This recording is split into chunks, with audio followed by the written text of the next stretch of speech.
Class में हमने revaluation start किया था।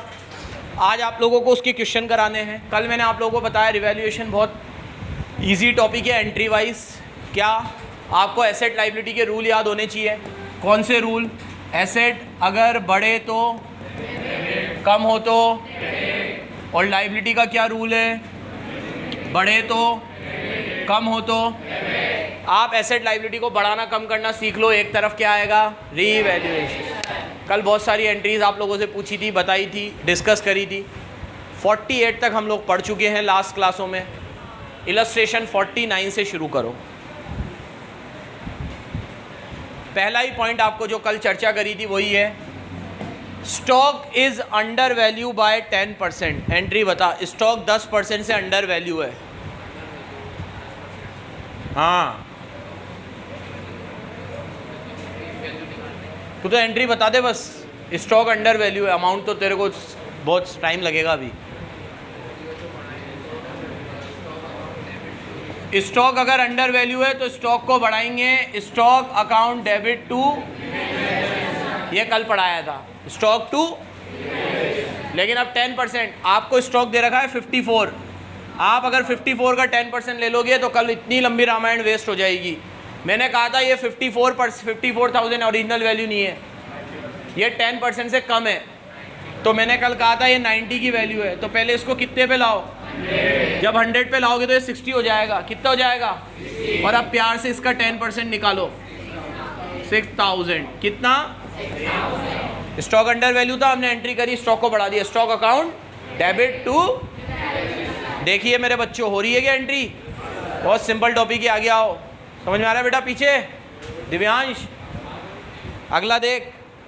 Stock is over value. बता Divyansh, entry stock over value है। ओवर वैल्यू में 10% से सर पहले इसका 10% कम कर लेंगे सर, और फिर निकाल लेंगे। क्या एंट्री क्या करूं बेटा? सर एंट्री करो। हाँ, देख के बता दे। अबे स्टॉक ओवर वैल्यू है। हाँ, स्टॉक ओवर वैल्यू है तो हमें उसे कम करना पड़ेगा। तो एंट्री होगी रिवैल्यूएशन अकाउंट डेबिट टू। अब स्टॉक कितने का है बच्चों? तो 66 का 10 मत लेना, ये 66 10% ज़्यादा, मतलब ये 110। तो इसका निकालो 100, तो ये आएगा वापस 60। अनफॉर्चुनेटली हर बार सही नहीं आएगा, ये तो आ गया 60। तो ये 10% ज़्यादा था, कल बताया था। ओवर वैल्यू हो तो 100 में रेट प्लस करो, अंडर वैल्यू हो तो 100 में से रेट, लेकिन मल्टीप्लाई हमेशा। यहाँ भी मैंने 100 से करा, यहाँ भी मैंने 100 से, तो यहाँ भी 60 आया, यहाँ भी 60 आया। 60 का 10% 6000। कितना आएगा? एक बार स्टॉक को कम किया क्योंकि वो ओवर वैल्यू था, और एक बार स्टॉक को बढ़ाया क्योंकि वो अंडर। कल बता दिया था अंडर वैल्यू है मतलब उसे अंडर मत कर देना और ऊपर लाओ, और ओवर वैल्यू है तो उसे और ऊपर मत ले जाना, नीचे लाओ। और एसेट का रूल क्या है? बढ़े तो डेबिट, कम हो तो। पढ़िए मेरे बच्चों आगे। Land and building is increase to 5 lakh. Underline करिएगा बेटा, land and building is increase to 5 lakh. मतलब हमें लैंड एंड बिल्डिंग को इंक्रीज करना है। इंक्रीज में तो सीधे ही चलेंगे। Land and building account debit to revaluation. लेकिन यहां पे देखो, लैंड एंड बिल्डिंग ब्रैकेट में देखो कितनी है, और बोला है इंक्रीज टू 5 है 4, लेकिन कहां तक बढ़ानी है? 5। तो कितने से बढ़ानी पड़ेगी? 1 लाख से। तो यहां ले लो 1 लाख, 1 लाख। क्या ये बात समझ में आई आपको? अब ये देखो, इतने अच्छे से क्वेश्चन डिजाइन किया, अब 2 के बाद बाय वाली चीज आ जाएगी। आगे देखो, land and building increase by 5 lakh. Land and building 5 lakh से बढ़ गई, 2 नहीं, हिंदी अंग्रेजी ट्रांसलेट कर लोगे। बाय मतलब लैंड एंड बिल्डिंग इस बार भी बढ़ानी है, और लैंड एंड बिल्डिंग बढ़ानी है तो एंट्री करेंगे land and building account debit to revaluation. लेकिन इस बार कितने से बढ़ाएंगे हम लोग? क्योंकि बाय बोला है तो 5। कोई डाउट हो तो पूछो ये 2 और बाय वाली चीज़ में। ईमानदारी से हैंड रेस कर देना, नहीं तो आगे फिर दिक्कत आएगी। ईमानदारी से टू और बाय वाली चीज़ समझ आ गई? टू मतलब दोनों का डिफरेंस लेना है, और बाय मतलब उतने से ही इंक्रीज करनी है, और इंक्रीज मतलब एसेट का बढ़ना, एसेट बढ़ेगी तो डेबिट, और नीचे आएगा रिवैल्यूएशन। आगे पढ़ो मेरे बच्चों। अ डेटर हुज डेब्ट 40,000 return of his bad debt last year paid 40,000 in full settlement. Paid underline करो, पेड को। भाई देखो सुनो, 40,000 से पिछले साल कोई बैड डेप्स हो गया था, जैसे इससे 40,000 रुपये पिछले साल की फीस लेनी मुझे 11 की, बैड डेप्स हो गए, तो अब ये खा के भग गया 40,000 रुपये। अब ये 12th में दूसरी जगह डेमो लेने गया, तो वहाँ से समझ नहीं आया, तो इसको पड़ा वापस यहाँ आना पड़ेगा। अब ये वापस यहाँ आएगा तो मेरे को फीस देगा पिछले साल की, तो इसने मेरे को कहा सर ये पिछले साल के तो 30 पकड़ो। मैंने कहा 40 देना रहे सर प्लीज़ यार, थोड़े बहुत देख लो यार, ठीक है मैं वापस आ ही रहा हूँ ना 12th में आपके पास। मैं कहा चल ठीक है 30 दे दे। तो 40,000 पिछले साल राइट ऑफ हो चुके थे, लेकिन इस साल ये भाई 30,000 रुपये दे के चले गए। पलक एंट्री बता बेटा। बैंक अकाउंट डेबिट टू, देखो एंट्री बोली पलक ने, ये 11th में पढ़ते थे अपन, bank account debit to bad debt recovered, और फिर मुझे बैड डेट रिकवर्ड को बंद भी करना पड़ेगा, तो मैं एंट्री करूंगा bad debt recovered to revaluation. तो इससे अच्छा मैं डायरेक्ट यहाँ क्या कर दूँ, 11th में पढ़ते तो बैड डेट रिकवर्ड खोलते, 12th में नहीं खोलेंगे, क्योंकि हमें सारी एंट्री किसके थ्रू करनी है, एक तरफ रिवैल्यूएशन का आना ज़रूरी है। मैं बैड डेट रिकवर्ड खोलता तो फिर भी मुझे उसे बंद करना पड़ता। मैं एंट्री करता bank account debit to bad debt recovered और bad debt recovered to revaluation. इसने शायद 2 ही करी होगी, 2 करी है। Bank account debit to bad debt recovered, bad debt recovered to, आपको 11 की सिमेट्री को कंटिन्यू रखना है तो आप बैड डेट रिकवर्ड खोलना और फिर उसे बंद भी करना, नहीं तो बैड डेट रिकवर्ड से बैड डेट रिकवर्ड कैंसिल हो जाएगा। डायरेक्ट करो। अच्छा कोई पैसे देके जाएगा तो कैश बढ़ेगा ना, तो बैंक अकाउंट डेबिट कितने से 30, और 30,000 का डाल दो रिवैल्यूएशन। करण तू कल आया था। अब आगे, an old customer whose account written off bad debts pay 15,000 in full settlement of his account of 25 has promise to pay, sorry आगे लिखा हुआ है bad debts has promise to pay. पिछली और इस वाली लाइन में क्या फ़र्क है, पिछली बारी में वो दे के चला गया था, इस बार फिर ये देवांश से 25,000 रुपये लेने थे। इसने कहा सर मैं ये भाग गया 25,000 रुपये खाकर, फिर ये कहीं गया, फिर समझ में नहीं आया, फिर वापस मेरे पास आया। मैंने कहा मेरे पास आएगा तो पहले मैं 11 की भी फीस दूंगा, तो इसने कहा सर 11 की फ़ीस मैं आपको पे कर दूंगा। मैं कहा ला दे, प्रॉमिस करता हूँ मम्मी कसम, ठीक है। तो मैंने कहा कि फिर कब देगा सर, आ रहा हूँ ना सर, पैसे कहीं नहीं जाएंगे आपके, गारंटी ले लो। तो इसने प्रॉमिस कर दिया, ठीक है। तो अब इसने पैसे तो दिए नहीं, प्रॉमिस करा है, तो कायदे से प्रॉमिस करने की क्या एंट्री करूँ अब मैं, प्रॉमिस अकाउंट डेबिट। पैसे वैसे रोकड़े वोकड़े आते तो ऊपर कैश आता, अब प्रॉमिस कर रहा है तो ये सिर्फ मेरा डेटर है क्योंकि इससे मुझे पैसे लेने हैं, तो मैं एंट्री करूंगा डेटर अकाउंट डेबिट, क्या करूंगा, टू रिवैल्यूएशन। कितने से,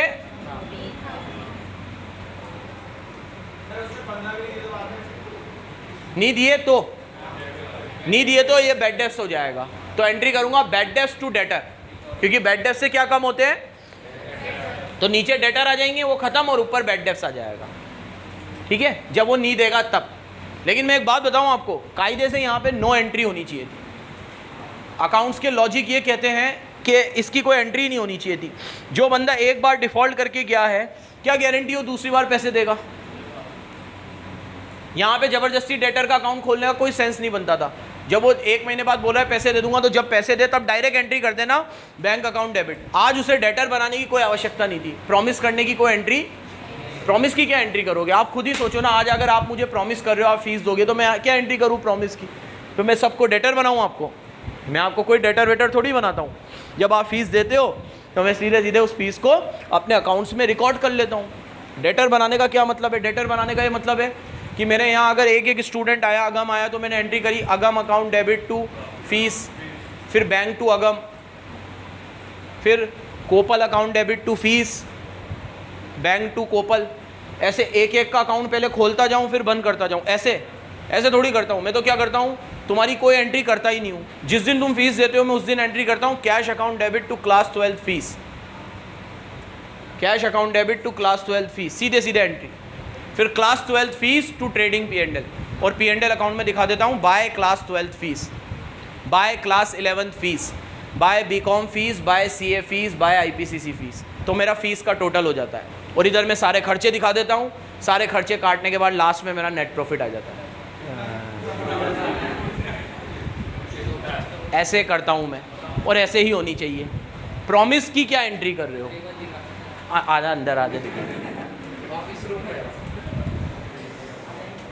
7वां प्रश्न ये रहा आपके सामने। अ लाइबिलिटी फॉर क्लेम, एक लाइबिलिटी थी क्लेम की, included in creditor 20,000 settle for 16। ठीक है, लकीशा बता एंट्री। एक लाइबिलिटी थी 20,000 की जो 16 पे सेटल हो गई।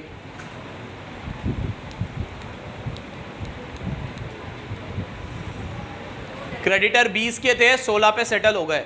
वैसे कायदे से सेटल होने का मतलब पे होना ही होता है। आप लोग 11 में पढ़ते थे फुल सेटलमेंट, फुल सेटलमेंट मतलब पे हो गए। तो ऐसा समझ तू, तो 20 के क्रेडिटर थे, 16 में पे हो गए। हाँ, एंट्री बता।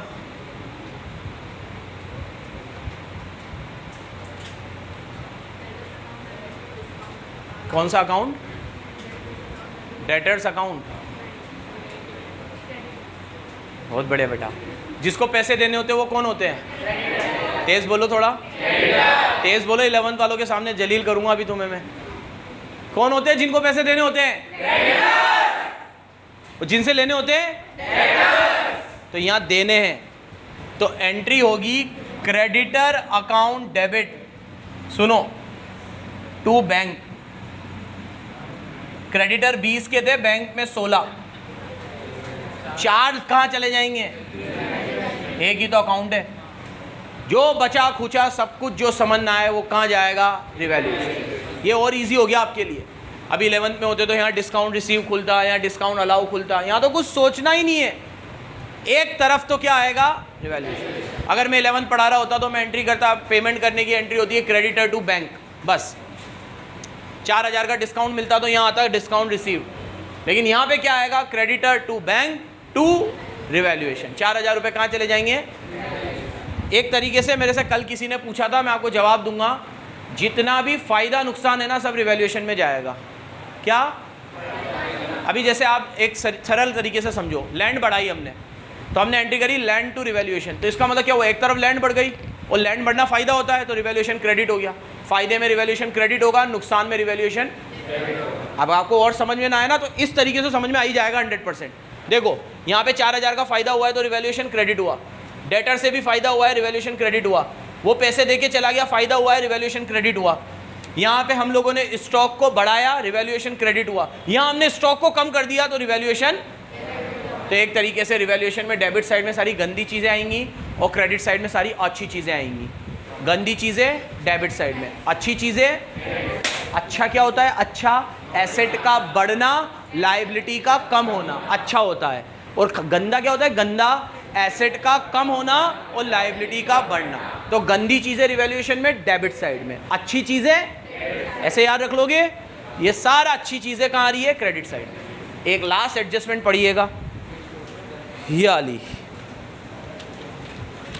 एक कंप्यूटर परचेज किया था 40,000 का, भावेश कहा गया मेरा भाई, 40,000 का कंप्यूटर है और हमने कहाँ डाल दिया उसे? Office expense as usual. याद आ रहा है कुछ? याद आ रहा है? याद आ रहा है? हमने एक कंप्यूटर खरीदा था और गलती से उसे कहाँ डाल दिया? Office expense. अब एक गलती करी है ना मैंने, कंप्यूटर को ऑफिस एक्सपेंस में डाला है। कंप्यूटर तो कंप्यूटर होता है, कंप्यूटर तो हमारी एसेट है बच्चों, यहाँ देखो। और एसेट बढ़ती है तो क्या होती है? तो हम लोग क्या करेंगे? कंप्यूटर को डेबिट करेंगे, कंप्यूटर अकाउंट डेबिट। किसको डेबिट करेंगे? कंप्यूटर बढ़ रहा है। अरे तो सर बढ़ रहा है तो क्या हुआ? अरे उसने दिखाया नहीं है ना, उसने तो जने कहा ऑफिस एक्सपेंस में डाल दिए उसे। तो आप तो दिखाओ उसे, आप दिखाओ तो कंप्यूटर को डेबिट करो, और क्रेडिट में कुछ नहीं होगा, वो सब चीज़ें कहाँ जाएंगी? अच्छा इसको भी ऐसे समझ लो, कंप्यूटर दिखाना हमारे लिए अच्छा है, पहले नहीं दिखाया था अब दिखा दिया, और अच्छी चीज़ें रिवैल्यूएशन में कहाँ जाती है? क्रेडिट साइड में। अभिषेक बात मत कर, अच्छी चीज़ें रिवैल्यूएशन में कहाँ जाती है? क्रेडिट साइड में। तो ये रिवैल्यूएशन क्रेडिट हो गया। अब कितना है? कंप्यूटर की वैल्यू देखो कितनी थी, 1 अक्टूबर 2020 का था, अरे बाप रे, एक अलग शीट लेंगे। ये कंप्यूटर था 1 अक्टूबर 2020 का, और इसकी कॉस्ट थी कितनी?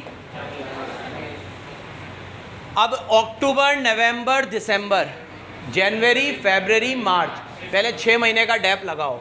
लेस डैप कब तक का? अक्टूबर 2020 से लेकर मार्च 21 हो गए। कितना डैप लगेगा? रेट कितनी है? 10 तो 40,000 का 10% 4, लेकिन 6 महीने का लगाना है तो 2, तो 2,000। कितना बचा? अब ये ईयर देखो कौन सा है। यहाँ एक सिली मिस्टेक होगी जो तुमने फंडामेंटल के टेस्ट में करी थी, याद आ रहा है?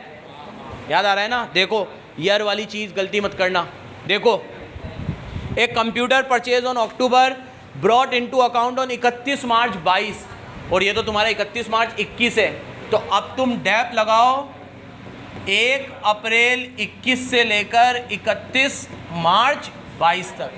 ये तो मार्च 21 था, अब अप्रैल 21 से लेकर 31, मतलब 1 साल का और लगाओ। मेथड देखो, WDV SLA में, हाँ WDV तो इस पे ही लगेगा। 38,000 का 10% 3800, तो ये बचा 34,200 शायद। कितना बचा? तो आप कंप्यूटर को 34,200 से दिखाओगे। कितने से दिखाओगे? 34,200, 34,000। देखो लास्ट एंट्री यही हो रही है क्या? 34,000। इन 8 एंट्री को एक बार देख लो, कोई डाउट आए तो पूछ लो आराम से, अपन यहीं है, आराम से पूछ लो। अक्षिता इसको पॉज कर दो वीडियो को। एक सवाल बच्चे पूछ रहे हैं, सर आपने कंप्यूटर को कंप्यूटर मान लिया तो कंप्यूटर डेबिट, नीचे रिवैल्यूएशन लिखा, ऑफिस एक्सपेंस क्यों नहीं लिखा? और वो कहाँ गया ऑफिस एक्सपेंस? थोड़ा डीप चला जाऊँ, चलेगा? क्योंकि चीज़ उससे ही क्लियर होगी। पूछा है तो फिर मुझे फैलाना पड़ेगा थोड़ा सा। यहाँ देखो, डीप जाऊँगा थोड़ा सा, अटेंटिव रहना। आपने एंट्री ऐसे करी,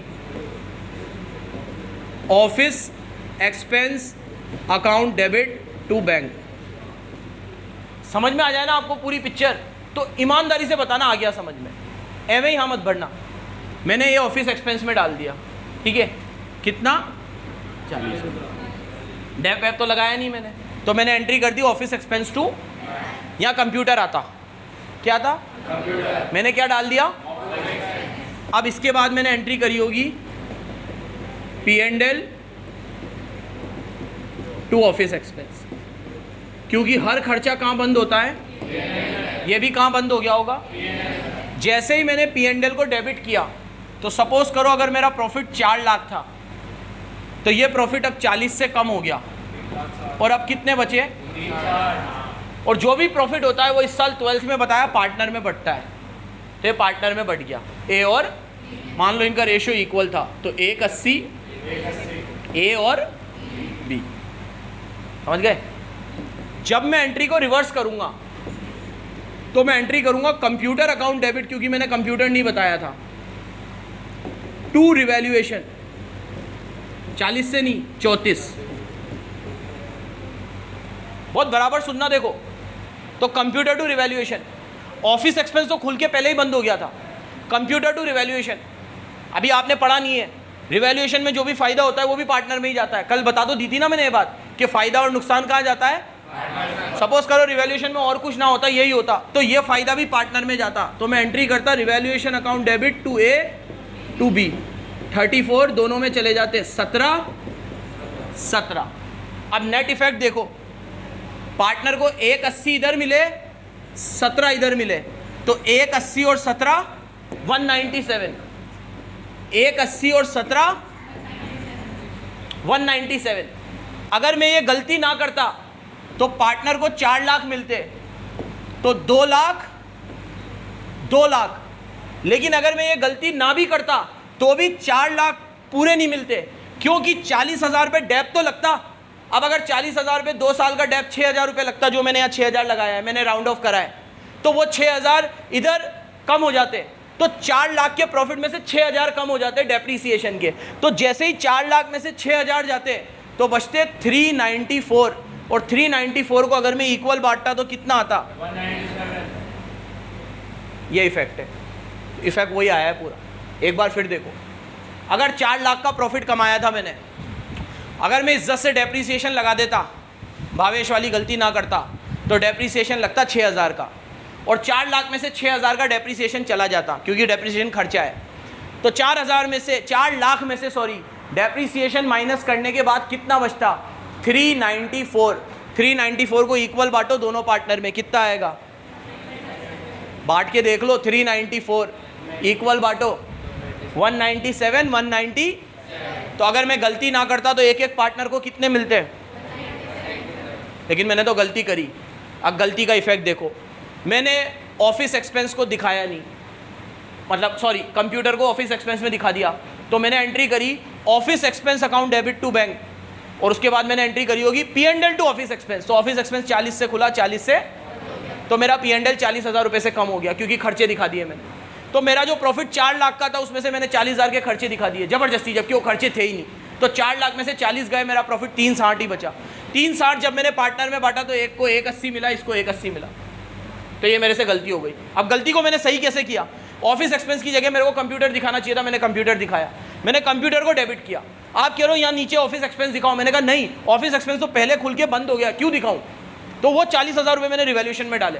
जो रिवैल्यूएशन में डाला वो मैंने पार्टनर में बांटा भी है, ए और बी में। रिवैल्यूएशन में जो भी डलेगा वो पार्टनर में बटेगा, बट गया ए में और बी में। 34,000 रुपये दोनों में बढ़ गए, 17 इसको 17 इसको, डेप काटने के बाद। जब इसको अभी 17 मिले, इसको 17 मिले, तो 180 तो दोनों को पहले ही मिल गए थे। 180 में जब 17 जोड़ा तो कितने मिले? 180 में 17 जोड़ा तो इफेक्ट वापस वहीं आके खड़ा हो गया जहाँ था। पहले भी 197 मिलते। एक बार फिर देख लो, 4 लाख का प्रॉफिट था, 6,000 का डेप्रीसिएशन हटा देता तो प्रॉफिट बचता 394। 394 को अगर दोनों पार्टनर में इक्वल बांटता तो इसको मिलते 197 और इसको भी मिलते 197। अगर इज्जत से सब चल रहा होता तो 6,000 क्यों काटे मैंने? अगर इज्जत से चल रहा होता तो कंप्यूटर पे डेप लगाता नहीं लगाता? कितने का? 6,000 का। अभी भी लगाया, 6,000 का डेप लगाया, दोनों को मिले 197, 190। सुन रहा है? ये तो सब सही करता, मैंने सही नहीं किया। अब मैंने सही चीज़ और गलत चीज़ को सही कैसे किया? मैंने कंप्यूटर नहीं दिखाया था, दिखा दिया कंप्यूटर। कंप्यूटर अकाउंट डेबिट, नीचे रिवैल्यूएशन खोला, कितने से? 34, 40 में से डेप हटाकर 34 रिवैल्यूएशन दोनों में बांट दिया, ए और बी में। 17 इसको मिले, 17 इसको मिले। पहले 180 मिल चुके थे, 180 और 17 अभी भी कितने मिले? 197। पहले भी कितने मिलने चाहिए थे? 197। समझ में आया? पक्का नहीं आएगा ना नीचे ऑफिस एक्सपेंस, क्योंकि ऑफिस एक्सपेंस पहले खुल के बंद हो चुका है। कंप्यूटर भी क्यों खोला? खुला ही नहीं था वो।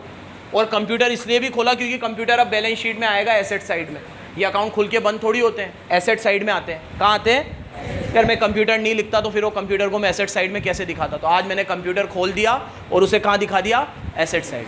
और जो गलती मैंने करी थी वो भी रेक्टिफाई हो गई। तो ज़रूरी नहीं है रेक्टिफिकेशन वैसे ही हो जैसे आपने 11th से पढ़ा था। रेक्टिफिकेशन बहुत इंपॉर्टेंट चैप्टर है, लेकिन रेक्टिफिकेशन करने के बहुत तरीके होते हैं। आप लोगों ने पास्ट एडजस्टमेंट में भी तो रेक्टिफिकेशन किया। आईओसी देना भूल गए, सैलरी देना भूल गए, आईओडी लेना भूल गए। एक टेबल बना के एक एंट्री में सारा रेक्टिफिकेशन नहीं कर देते थे, एक एंट्री में। तो अब रेक्टिफिकेशन करने के लिए थोड़ा इफेक्ट को ढंग से सोचा करो। ज़रूरी नहीं है कि पुरानी एंट्री को रिवर्स कर देना ही रेक्टिफिकेशन है। रेक्टिफिकेशन बहुत समुंदर है वो चैप्टर, समुंदर। 11th का तो लेवल का ही नहीं है वो। 11th में तो देना ही नहीं चाहिए। पहले वो सही अकाउंट करना तो सीख ले 11th में, फिर वो गलत को सही करेगा। अभी तो वो आया है 11th में, पहली बार तो अकाउंट्स पढ़ी है बच्चे ने, उसे सही करनी नहीं आती, वो गलत को कहाँ से सही करेगा? ये सब चीज़ तो बहुत बाहर की चीज़ें हैं, ठीक है। ये तो हमें क्या, कई बार सीए पढ़ाने का बहुत बेनिफिट मिलता है। ये चीज़ें जब हम वहाँ डीप में पढ़ाते तो ये इतनी चीज़ें मैं तुम्हें भी यहाँ पे बता पाता हूँ। नहीं तो 11वीं 12वीं के ना तो टीचर की बस की है ना बच्चों के। 11th 12th में ये चीज़ बस एक बहुत लिमिटेड एक्सटेंट तक होती है। ये आपको बाहर जाके पता चलेगा कि रेक्टिफिकेशन क्या चीज़ है। रेक्टिफिकेशन बहुत क्रूशल चैप्टर है, बहुत क्रूशल। अगला देखो, बोलो क्या हुआ? एक क्वेश्चन कराया बेटा बस। एक इलस्ट्रेशन नंबर 31 मुझसे बच्चे अलग अलग समय पे पूछ चुके हैं 4-5 बार, और वो मैंने शायद होमवर्क में दिया था, तो मैं एक बार उसे क्लास में भी बताना चाहता हूँ। इलस्ट्रेशन 31 काव्या कृति वृति ऐसा कुछ नाम है। CBSE 2019 में आया था, तो मैंने आपके ऊपर छोड़ा था और आपने भगवान के ऊपर छोड़ दिया उसे। अरे तो मुझसे जिसने पूछा बस उसने ही किया। 6 जनों ने पूछा है मेरे से अभी तक, तो 6 जनों ने ही उसे किया होगा।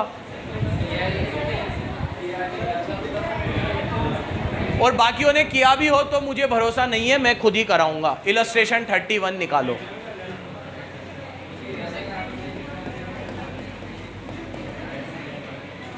किया तुमने, और एक लीला, 2 पार्टनर है, इनका रेशियो पाया गया है 3:2। आगे दे रखा है किरण वॉज एडमिटेड, इन्होंने लिया एक नए पार्टनर, किसको? कितने शेयर के लिए? 1/5 के लिए। कितने के लिए? Now she brought 24,000 premium. कितना गुडविल लेकर आई है? 20। जो इसने किया और लीला दोनों में बांट दी, इसको 18 दे दिए और इसको 6 दे दिए। आगे बोला है कैलकुलेट न्यू रेशियो। इसमें एंट्री वेंट्री नहीं करनी, सिर्फ क्या बताना है, तो थोड़ा ढंग से समझना इसको। पहले तो ये समझना कि 24,000 रुपये जो किरण गुडविल लाया, वो इसने इन दोनों को 18/6 क्यों दी? इक्वल दे देता 12/12 दी है, मतलब ये इनका सेक्रीफाइसिंग रेशियो है, क्योंकि गुडविल किस में बांटी जाती है? तो ये सेक्रीफाइसिंग रेशियो है 3:1। तो मुझे ये तो पता चल गया कि किरण जब आया ना, किरण, तुम्हें क्या पता किरण लड़के का ही नाम होता है? कहाँ है?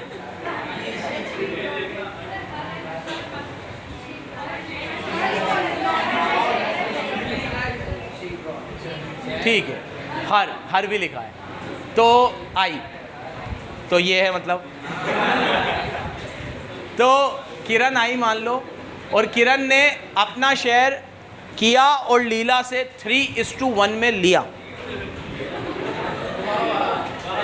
क्या हुआ किरण, क्या हुआ?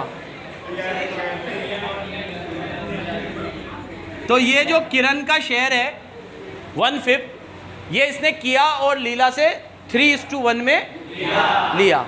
ठीक है, तो इसका शेयर है 1/5, ये लेगा 1/5 का 3/4 और 1/5 का, दोनों से 1/5 का 3/4 और 1/5 का। ये 3:1 कैसे निकाला याद है ना?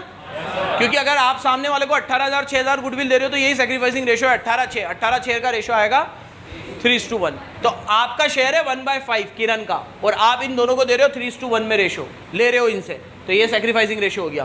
तो ये आप मल्टीप्लाई करोगे 3/20 और मल्टीप्लाई करोगे 1/। अब आप इनका नया रेशियो निकालो, किया, लीला और किरण। अभी ये बिल्कुल आसान है, जो करते हो वही करो। ओल्ड है 3/5, इसका है माइनस, जो इन्हें दे दिया वो माइनस कर दो, -3/20 माइनस 1/20। यहाँ एलसीएम लोगे तो 20 आएगा, और 5 की टेबल में 20 4 बार, 4 3 ज़ा 12, और 20 की टेबल में 20 एक बार, 3 1 ज़ा 3, 12 में से 3 जाएंगे। फिर एलसीएम लोगे 20 आएगा, 5 की टेबल में 20 4 बार, 4 2 ज़ा 8, और 8 में से 1 जाएगा।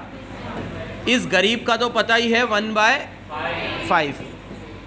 5 को किससे करे 20 आ जाए, 4/, रेशियो 9 7 4 आएगा। कितना आएगा? 9:7:4।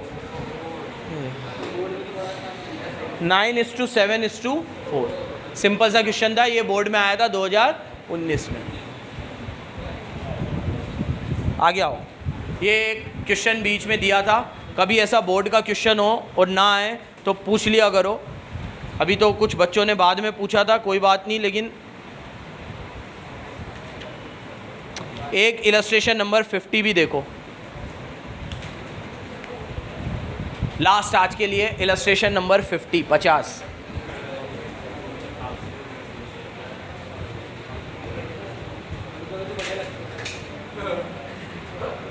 हाँ बेटा, कल भी पढ़ेंगे। Illustration number 50, the balance sheet of Anurag and Bhavna. अब आपको बैलेंस शीट दे रखी है किसकी? अनुराग और Anurag and Bhavna were sharing profit in 2:1। क्या रेशो है इनका? 2/3 1/3, मतलब क्या हुआ? 2:1। बैलेंस शीट में नज़र फेरो, क्रेडिटर है, कैपिटल है, कैश है, डेटर है, स्टॉक है, मशीन है और बिल्डिंग है, सब कुछ है इनके पास। 1 अप्रैल को इन्होंने मोनिका को लिया है। किसको लिया है? कितने शेयर के लिए? 1/3 शेयर के लिए। कितने शेयर के लिए? 1/3 शेयर के लिए। आगे देखो, Monika will be given 1/3 share who was to bring 15,000 capital and 6,000 goodwill. 15,000 capital लाई है मोनिका और 6,000 गुडविल लाई है। कल मेरे से इसने चेरू ने पूछा था कि सर ये रिवैल्यूएशन के जो भी एडजस्टमेंट करते हैं ये पार्टनर के आने के बाद करते हैं पहले करते हैं? तो मैंने कहा था पहले करते हैं। क्वेश्चन में तो ऐसे डेट वेट गिवन नहीं होती। आप हमेशा अपनी सिमेट्री ये रखना कि पहले रिवैल्यूएशन का एडजस्टमेंट करना फिर पार्टनर को आने देना। तो अब जैसे ये कैपिटल लेकर आई है कितनी? 15। गुडविल लेकर आई है कितनी? तो इसकी एंट्री बाद में करना, पहले रिवैल्यूएशन करना जो कल पढ़ाया। पहले हमेशा क्या होगा? ये सिमेट्री फॉलो करना, याद रखोगे। और इसकी एंट्री क्या होती है तो अपन ने शुरू में पढ़ लिए। प्रेम 15,000 रुपये कैपिटल लाई है मोनिका और 6,000 रुपये गुडविल लाई है। इसकी एंट्री क्या करते हैं अपन? तेज बोल थोड़ा। Bank account debit to Monika's capital to premium for goodwill. Amount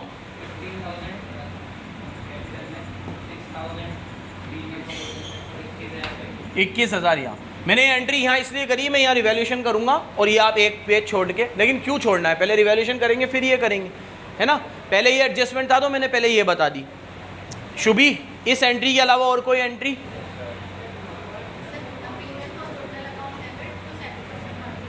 premium for goodwill account debit to sacrificing partner A और सैक्रिफाइसिंग रेशो के लिए ये ओल्ड है, न्यू गिवन है क्या? नहीं तो ओल्ड को ही न्यू मान लेंगे। एक बार ऐसे ही नज़र फेर लो। सेकंड लाइन में स्टॉक, थर्ड में प्रोविजन, फिर बिल्डिंग, फिर इन्वेस्टमेंट, फिर बोला गुडविल विड्रॉन, फिर बोला पास जनरल एंट्री। कोई रेशो नहीं है, कोई रेशो नहीं है। तो मैंने आपको पढ़ाया था केस 1, और केस 1 में ओल्ड रेशो ही क्या होता है? न्यू रेशो नहीं, ओल्ड रेशो ही, ओल्ड ही न्यू नहीं, न्यू निकालेंगे कैसे? फर्म के प्रॉफिट को 1 में से 1/3 माइनस कितना बचेगा? फिर ए और बी में 2/3 इंटू 2/3, कोइंसिडेंटली इनका भी 2/3 ही है तो 2/3 1/3 ये, और सी का तो पता ही है 1/3। मल्टीप्लाई करोगे 4/9, 2/9 और 3 को किससे करें? 3/9। तो न्यू रेशो आएगा 4:2:3। कितना आएगा? निकाल लिया ये ऐसे ही। केस 1 तो सबको पीछे, केस 1 याद है सबको, ये केस 1 में रेशो निकाला।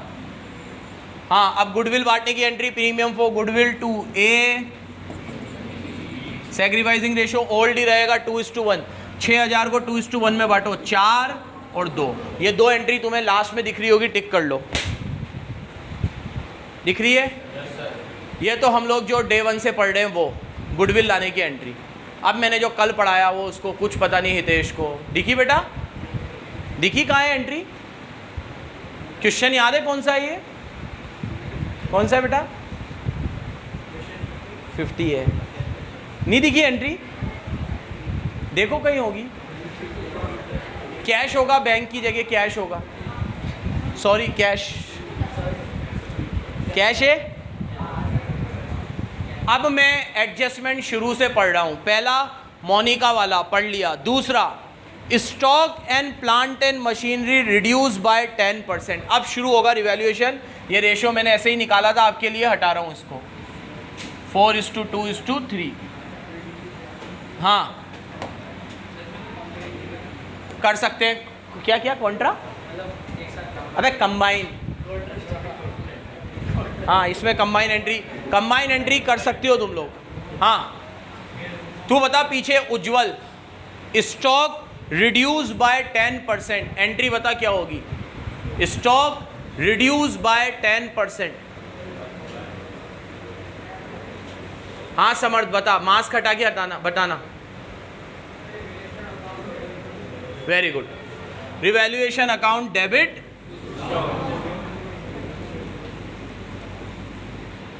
ओ हीरो अमाउंट मैंने पूछा नहीं, एंट्री तो बता दो, अमाउंट मैं बता दूंगा। अब आगे मशीन को भी कम करना है, तेज बोलो, मशीन को कम करने की एंट्री, तेज तेज, कंबाइन कर दूं? Revaluation account debit to plant and 10% है ना? तो बैलेंस शीट में देखो स्टॉक कितना था, 20,000 का, 20,000 बैलेंस शीट में 20, तो 20 का 10% 2,000। अब बैलेंस शीट में देखो मशीन कितनी थी, 35 का 10% 3500, कंबाइन करके 5,000। अब इसने इसके साथ कोई और एंट्री भी कंबाइन करी हो तो इतना आपका दिमाग नहीं चलेगा, आप तो बार पढ़ते जाओ और करते जाओ, ठीक है। आगे देखो 5% प्रोविजन क्रिएटेड फॉर डाउटफुल डेब्ट, कोपल एंट्री बता। 5% प्रोविजन क्रिएटेड फॉर डाउटफुल डेब्ट, तेज बोल थोड़ा। रिवैल्यूएशन अकाउंट डेबिट कल बताया था, कोई सा भी प्रोविजन हो वो क्रेडिट होता है, तो एंट्री होगी revaluation account debit to provision for, कितना बनाना है प्रोविजन? 5%। बैलेंस शीट में डेटर देखो कितने हैं, 9,700 का 5%, आप तो किसी का 10% निकालो, 9,700 का 10% 970, तो 970 का आधा 485, 4, 8, 5, 480। ठीक बच्चों, इसने ये वाली एंट्री भी कंबाइन कर दी होगी, मत करना आप, तो इतनी ज़्यादा अपन को कंबाइन नहीं करना, ठीक है। अब आगे देखो अदनान, बिल्डिंग एप्रिशिएट बाय 20%। मैं ये रिवैल्यूएशन की एडजस्टमेंट तुमसे ही पूछूंगा तभी स्ट्रांग होगे तुम, बोलो। बिल्डिंग, वेरी गुड, बिल्डिंग को एप्रिशिएट करना है, एंट्री होगी building account debit to revaluation. कितने से बिल्डिंग बढ़ानी है?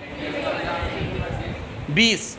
बैलेंस शीट में बिल्डिंग देखो कितनी है, 50,000 का 20%, 10,000 हो गई। अगला पढ़ो, investment worth 1400 not mention in balance sheet were taken into account. Charul entry बता, ऐसी क्यों करी बेटा? वेरी गुड बेटा, बैलेंस शीट में हम लोगों ने इन्वेस्टमेंट अभी तक लिया नहीं है, अब ले लो। और इन्वेस्टमेंट हमारी एसेट है, एसेट बढ़ती है तो इन्वेस्टमेंट डेबिट में आएगा, नीचे क्या आएगा? तो एंट्री होगी इन्वेस्टमेंट अकाउंट डेबिट, क्या होगी?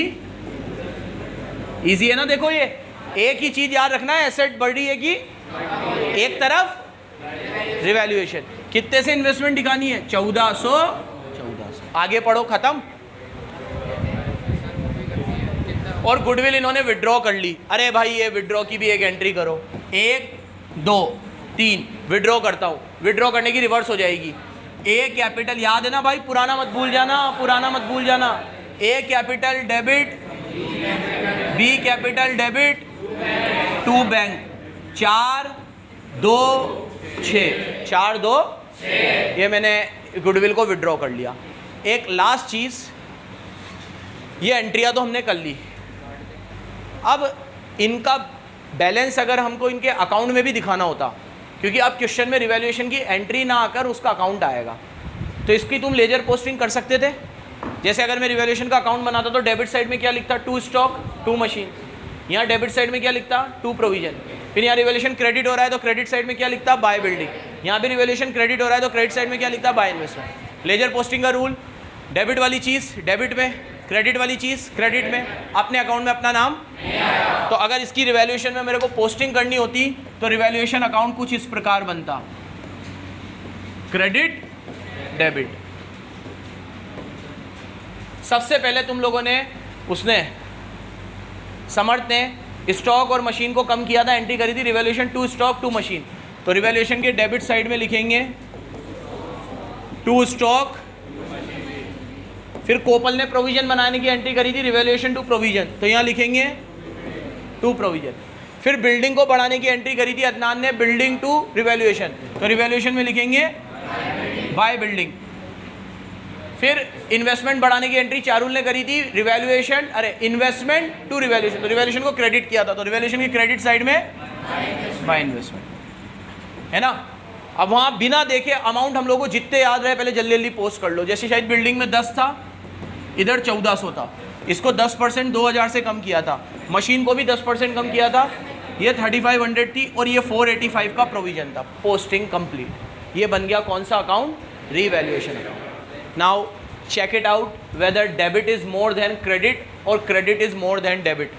शायद क्रेडिट ज़्यादा है, यहाँ 10 है और यहाँ 1400 है, तो टोटल हो रहा है 11,000 और यहाँ 3 और 2 5, ये तो 5000 ही हो रहा है, तो क्या ज़्यादा है? क्रेडिट ज़्यादा है। तो प्लस माइनस आता है 11,400 प्लस ये माइनस करो, 3 और 2 5, 400 और 500 900, तो 5,985 माइनस करके यहाँ बैलेंस कर लो। 5,415 5,415। इधर की साइड ज़्यादा है तो बैलेंस इधर होगा कि उधर होगा? डेबिट में होगा कि क्रेडिट में होगा? डेबिट में होगा पक्का, डेबिट में होगा, ठीक है, तभी तो ये बराबर होंगे ना। उधर डालोगे तो वो और ज़्यादा हो जाएगा, तो यहाँ बैलेंस करो। 2 partners capital A B, old ratio में होगा सब कुछ, किस में होगा? कितना आया था? 5415, 54 इंटू रेशो 2/3, सारी एंट्री ओल्ड रेशो में होगी सब, बस गुडविल बांटने की एंट्री सैक्रिफाइसिंग में होगी, बाकी सब एंट्री चैप्टर में याद रखना, सारी एंट्री। इसको सिंप्लीफाई कर लेना दोनों में, 2/3 और 1/3, कितना कितना आएगा? कत लो 3610 18 और ये बैलेंस हो गया 11,000। ये बनाया हमने रिवैल्यूएशन अकाउंट और उसकी एंट्री भी करी। एक होमवर्क दे रहा हूँ, ये एंट्रियों में जहाँ जहाँ कैपिटल आ रहा है, यहाँ तो कैपिटल आ ही नहीं रहा, बस यहाँ कैपिटल आ रहा है, तो ये कैपिटल अकाउंट में पोस्टिंग हो जाएगी और कैपिटल अकाउंट का फाइनल बैलेंस आ जाएगा, वो घर पे एक बार उतार लें। अब हम लोग जितने भी क्वेश्चन करेंगे उसमें ऐसे रिवैल्यूएशन अकाउंट भी बनाएंगे और कैपिटल अकाउंट भी बनाएंगे। Revaluation account, capital account, revaluation account, capital, हर क्वेश्चन में आएगा। तो वो कब बन पाएगा? जब हमें एंट्री अच्छे से करनी आती है। आई होप आज रिवैल्यूएशन का दूसरा ही लेक्चर था, लेकिन एंट्रियों पे आपको कमांड आ गया है। 5 अलग अलग बच्चों से एंट्रियाँ पूछी, सब ने एंट्रियाँ सही बताई। तो मतलब अब हमारा सेकेंड टास्क क्या है? कैलकुलेशन। अब हमारा ये ध्यान रहे कि हम किसी का 10% 5% सही निकालें। और तीसरा काम क्या है हमारा कि जैसे अभी तुम लोगों ने इसको बैलेंस किया, क्रेडिट में से डेबिट हटाया, तो ये सही आया ना 5415। अब बच्चे इस मिस्टेक में कर देते हैं, मतलब मेरे को इतना बुरा लगता है ना, इतनी मेहनत कर करके बेस तैयार कर करके अकाउंट्स अच्छी कर देते हैं और मैक्स पीछा नहीं छोड़ती। अब मैं ये तुम्हें कैसे सिखाऊं कि 11,400 में से ये जाएगा तो एग्जैक्ट 5414 ही बचेगा? ये मैं कैसे सिखाऊं? ये तो तुम ही करोगे। मैंने तुम्हें ये सिखा दिया, ये क्रेडिट में आएगा, डेबिट में आएगा। ये 10% निकला है 20,000 का, ये भी 20,000 का 10% है, ये हमने बता दिया। इन्वेस्टमेंट हमने निकालनी नहीं पड़ी, उसने बोली रखी थी 1400, मैंने 1400 लिख दी। ये प्रोविजन 5% बनाना था, ये डेटर का 5% है। ये पार्ट तुम अच्छा करोगे, साक्षात भगवान भी जमीन पे उतर के आ जाए ना, तो वो भी ये वाला पार्ट अच्छा नहीं कर सकते तुम्हारा, जब तक कि तुम खुद से इसको अच्छा नहीं कर सकते। ये मेरा पार्ट था, इसकी ये चीज़ तुमने यहाँ लिख दी तो मैं लॉजिक से तुम्हें बताऊंगा नहीं आना चाहिए, ये मेरा पार्ट है। तुमने एक बार इन सबको सही जगह पे जमा दिया और 11,000 में से तुम्हें 5,000 माइनस करने हैं, तो वो तुम्हें करने आने चाहिए और हमारा प्रॉफिट या लॉस आएगा जो भी 5415। और वो कब सही होगा? जब अब हम प्रैक्टिस, अपार प्रैक्टिस करते रहेंगे।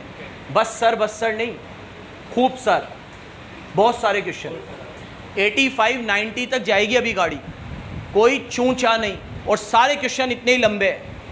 आज तो एक करा है, अब तुम देख लो रोज़ 2-3 से ज़्यादा नहीं करा पाऊँगा। ये मेरा आज एडमिशन का 13वां लेक्चर है, 13th, और अगर मान लो अभी आने वाले समय में इसके 30 से 40 क्वेश्चन बाकी है, 2 भी रोज कराऊं तो 20 दिन और, तो एक ही चैप्टर 35 दिन ले जाएगा। तो इसलिए कॉपरेट करा करो, जितने क्वेश्चन कराऊं करा करो, और बीच बीच में जहां पे भी कोई क्वेश्चन सीबीएसई का होमवर्क में दूं उसे कर लिया करो।